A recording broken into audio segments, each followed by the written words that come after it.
Egyptian lawyers have submitted a complaint to the International Criminal Court charging the President of the United States, Barack Hussein Obama, with crimes against humanity. CBN contributing correspondent Raymond Ibrahim is the first to break the story in the U.S.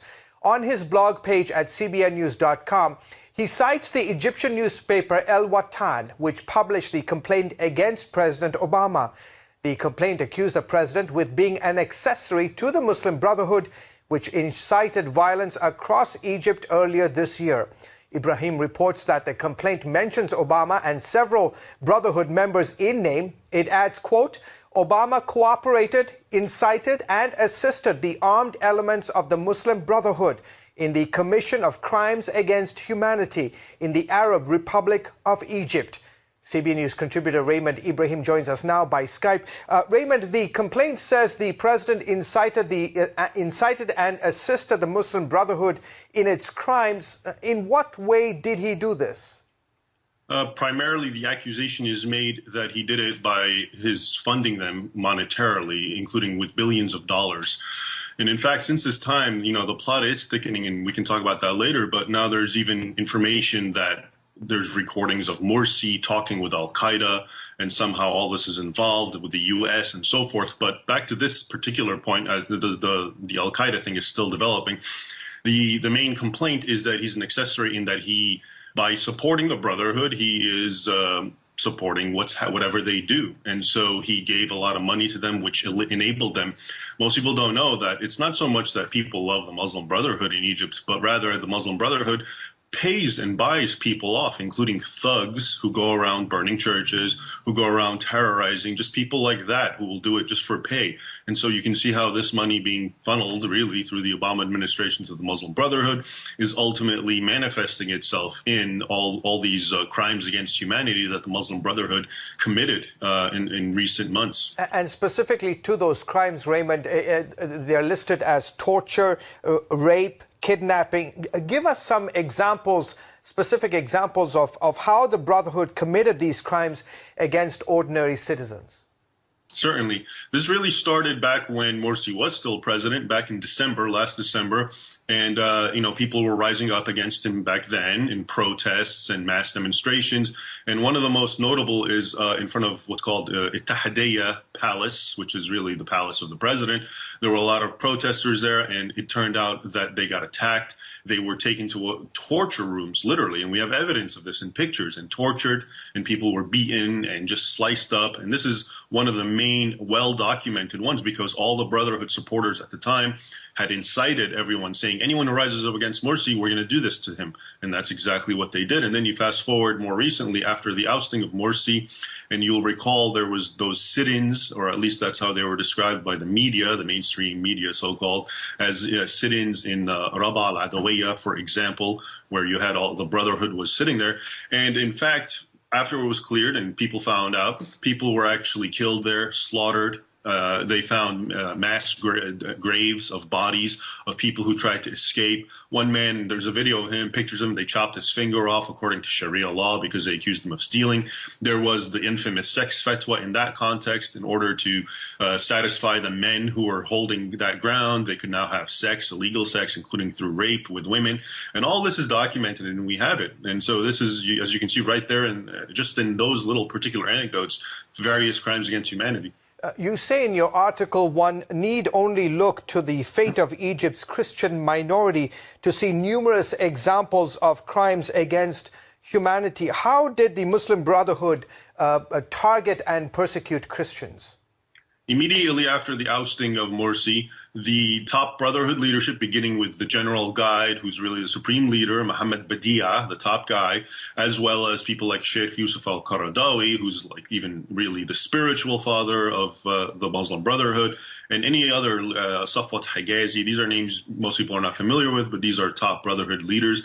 They all came up and publicly condemned the Coptic Pope and the Coptic Church, saying that they played a great role in getting Morsi kicked out. And it's true, the Coptic Church, just like Al-Azhar and so many organizations were supportive of the people's will and were supportive of the military's movement of getting rid of Morsi. But they were scapegoated because they're the other, they're the infidel, they're the non-Muslim, so they're an easy target. And the Brotherhood did this, and immediately, if you look at the International Criminal Court criteria of what is classified, there's maybe, I don't know, half a dozen or about a dozen categories: persecution of a minority, killing, torture, abduction, sexual abuse. And if you just look at the plight of the Copts since what happened to them, every single one of those categories is easily met.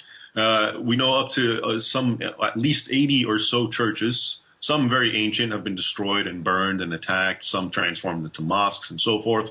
And that's just the tip of the iceberg. There's so much, people have been dislocated, kicked out of whole villages. The Muslim Brotherhood and supporters were in Upper Egypt, in the remote areas, exacting jizya tax from Christians. Christians are being abducted, held hostage for money, and then sometimes given back, sometimes murdered, including children. And all this is being done in the context of widespread anger at Christians because of the ousting of the Muslim Brotherhood, which, of course, was supported by the Obama administration. And then one final important point is, speaking of money and Obama, so we know he was supportive by giving the Brotherhood money. But now that the Brotherhood has been ousted, what has he done? He's now withheld money from Egypt. So he's punishing now all of Egypt because the Brotherhood, who have done all these things, are out. And he's doing this monetarily, once again, pulling the money out. And this persecution that you speak of is still going on right now, isn't it? Most certainly. It's ongoing.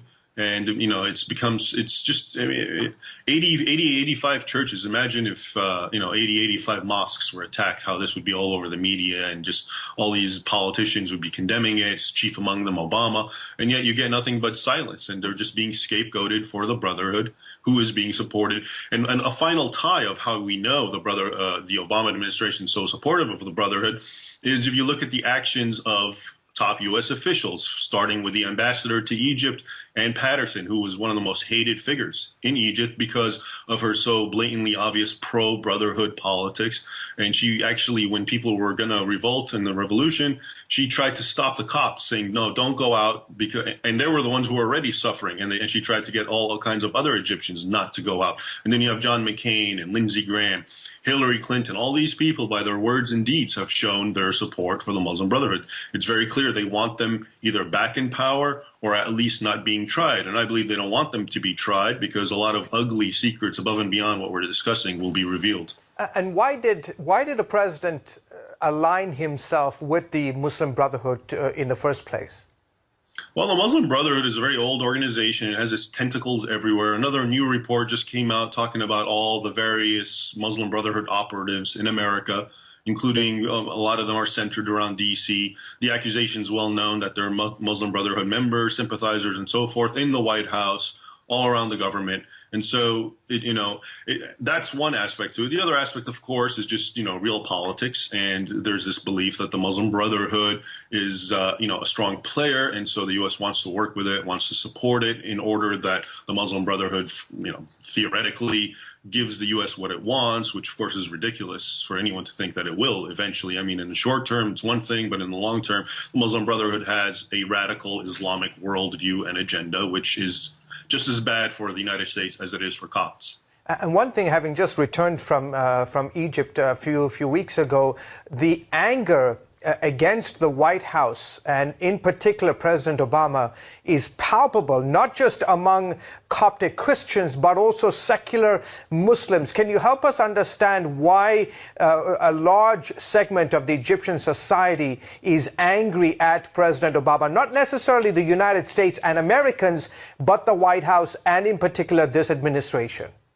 Well, you're absolutely correct. And the reason this anger is so widespread is because in Egypt, all these things that we're talking about are well known. People there are watching the news or following events. They're seeing the evidence with their own eyes, videotapes and discussions that make unequivocally clear that the Obama administration, has the back of the Muslim Brotherhood, to put it colloquially. And it's hard for Americans to comprehend this because here, based on the so-called mainstream media, you don't know this. You have no idea. You can't begin to imagine that this is going on. So they are feeling it. They are experiencing the repercussions of the Obama administration's support for the Muslim Brotherhood, and they know it's happening. I mean, during the June 30 revolution, they had placards and signs all over the place saying, "Obama, stop supporting terrorism," and things of this nature. And, but your average American, because if they're following the mainstream media, they'll have no clue of any of this. And in fact, Christians that I spoke to, prominent Christian leaders, put the blame of the attacks on the Christians squarely on the president. Exactly. Because without him, the Muslim Brotherhood would not have the power or influence that it does. And so you can see he's an accessory. If someone is killing and destroying you and they have influence and they have money and they're able to reach out and mobilize and so forth, then you find out behind them is a president or an entity or whatever that supports them monetarily and politically. Politically, we've seen it simply with the fact that because of this ousting of Morsi, which was in response to up to 40 million Egyptians marching in the streets, which is a popular revolution. Now, the Obama administration is withholding hundreds of millions of dollars. Whereas when Morsi was in power, this man who was Islamizing Egypt and persecuting Christians and so forth, the U.S. was giving him billions of dollars. And now, as I'm saying, another very important development that you're not going to hear anything about or so far in the Western media is this, the Morsi Ayman Zawahiri al-Qaeda tie, with evidence of them speaking on the phone, making deals. And in the background is America, and that Morsi is an intermediary with al-Qaeda. A final question here. Help us understand for the Christians in Egypt, under the new security apparatus, under the control of the army, are they better off? Should we be concerned about Egypt 1, 2, 3 years down the road with the military still in power? Well, it really comes down to, what's ideally a democracy, freedom. And see, this is the issue. People aren't understanding. For example, today, Brotherhood's ousted, but you have the Salafis who are very much, informing the substance of the Constitution of Egypt, which will immediately, as a lot of Copts are complaining, is inherently discriminatory towards them and other non-Muslims.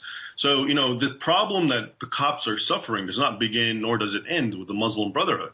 And now we go into a deeper, more theological, historical topic. But the Muslim Brotherhood is feeding off of it, is exploiting this sort of thing, and is using it to make it worse. So long story short, Egypt and the Copts are better off without the Muslim Brotherhood. They'd be better with the military, which is of course not ideal by any means, but in comparison to what you had, which is basically under the guise of a democracy, an Islamic or an Islamist organization that is enforcing Sharia and the Islamic agenda, then you're better off with the military, at least.